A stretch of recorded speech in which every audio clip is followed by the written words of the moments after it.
നാടെങ്ങും കുറുവ. ഇപ്പോൾ TV. News തുറന്നാൽ കുറുവാ സംഘം എന്നേ കേൾക്കാനുള്ളൂ അല്ലേ?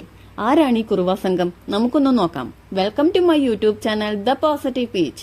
വീഡിയോ മുഴുവനായും കണ്ടു നോക്കൂ. ഇഷ്ടമായാൽ ലൈക്ക്, ഷെയർ ആൻഡ് സബ്സ്ക്രൈബ്. ആരാണ് കുറുവാ സംഘം?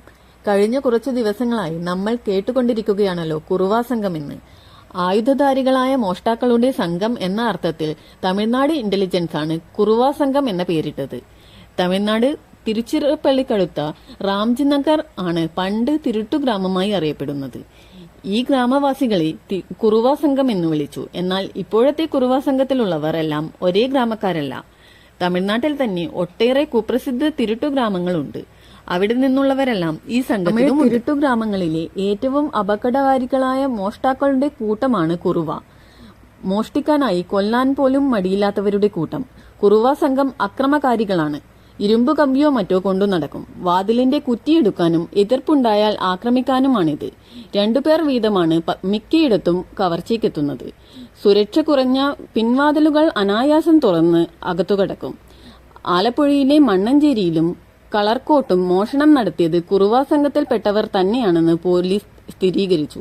ഡിവൈഎഫ്ഐ എം.ആർ. മധുബാബുവിന്റെ നേതൃത്വത്തിലാണ് അന്വേഷണം. കഴിഞ്ഞ ദിവസം കളർക്കോട്ട് കളരി അഭ്യാസിയുടെ അടിയേറ്റ മോഷ്ടാവിന്റെ മൂക്കിലെ അസ്ഥിക്ക് പൊട്ടലുണ്ടായിരിക്കാമെന്ന് നിഗമനത്തിൽ ആശുപത്രികൾ കേന്ദ്രീകരിച്ചും അന്വേഷണം നടക്കുന്നുണ്ട്. വീടുകളിൽ കയറി സ്വർണവും പണവും മോഷ്ടിക്കും. എതിർക്കാൻ ശ്രമിക്കുന്നവരെ ആക്രമിക്കും. ചിലപ്പോൾ ജീവനെടുക്കും. വെറും മോഷ്ടാക്കളല്ല, അക്രമകാരികളായ മോഷ്ടാക്കളാണ് കുറുവാ സംഘം. അർദ്ധനഗ്നരായി മുഖം മറച്ച് ശരീരമാസകലം എണ്ണ തേച്ചെത്തുന്ന സംഘം മലയാളിക്ക് എന്നും പേടിസ്വപ്നമാണ്. 1-2 പേരല്ല, 100ഓളം പേരുള്ള കവർച്ചക്കാരുടെ വലിയ കൂട്ടമാണിത്. പക്ഷേ ഒരു സ്ഥലത്ത് മോഷ്ടിക്കാൻ പോകുന്നത് പലപ്പോഴും 3 പേർ ഒരുമിച്ചായിരിക്കും. 18 വയസ്സ് മുതൽ 60 വയസ്സ് വരെയുള്ളവർ ഈ സംഘത്തിലുണ്ട്. ഇവർക്ക് മോഷണം കുലത്തൊഴിലാണ്. അവർക്കത് ഒരു തെറ്റല്ല. മോഷണത്തിൽ നിന്ന് അവരെ പിന്തിരിപ്പിക്കാൻ തമിഴ്നാട് സർക്കാർ വീടുകൾ ഉൾപ്പെടെ കൊടുത്തിട്ടും കാര്യമുണ്ടായില്ല. പാരമ്പര്യമായി കൈമാറിക്കിട്ടിയ മോഷണതന്ത്രങ്ങളും മെയ്ക്കരുത്തും ആധുനിക സാങ്കേതിക വിദ്യയുടെ സൂക്ഷ്മമായ ഉപയോഗവുമെല്ലാമാണ് അവരെ ശക്തരാക്കുന്നത്. പകൽ ആക്രി പെറുക്കൽ, തുണി വിൽക്കൽ പോലെ ചെറിയ ജോലികളൊക്കെ ചെയ്തു നടക്കും. അപ്പോഴാണ് മോഷ്ടിക്കേണ്ട വീടുകൾ നിരീക്ഷിച്ച് കണ്ടെത്തുന്നത്. രാത്രിയാണ് മോഷണം. ഏതിരുട്ടും അവർക്ക് പ്രശ്നമല്ല. മോഷ്ടിക്കാൻ പോകുന്നതിനും ചില രീതികളുണ്ട്.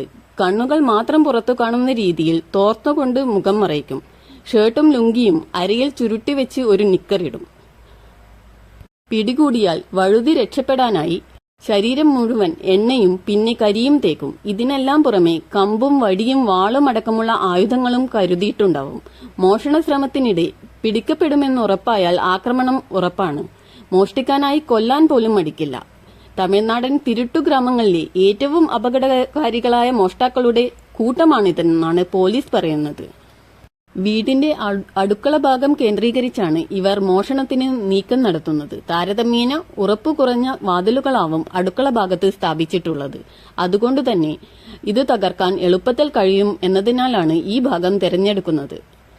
മറ്റൊരു വഴി കുട്ടികളുടെ കരച്ചിൽ പോലുള്ള ശബ്ദമുണ്ടാക്കിയോ ടാപ്പ് തുറന്നുവിട്ടോ വീട്ടുകാരെ പുറത്തേക്ക് ഇറക്കുന്നതാണ്. അങ്ങനെ പുറത്തിറങ്ങുന്നവരെ ആക്രമിച്ച് വീടിനകത്തേക്ക് കയറി മോഷണം നടത്തും. ചിലപ്പോൾ ആയുധം കാട്ടി ഭീഷണിപ്പെടുത്തിയും സ്വർണവും പണവും ഇവർ കൈക്കലാക്കാറുണ്ട്. സ്ത്രീകളുടെ ശരീരത്തിലെ ആഭരണം മുറിച്ചെടുക്കാൻ പ്രത്യേക കത്രികയും ഇവർക്കുണ്ട്.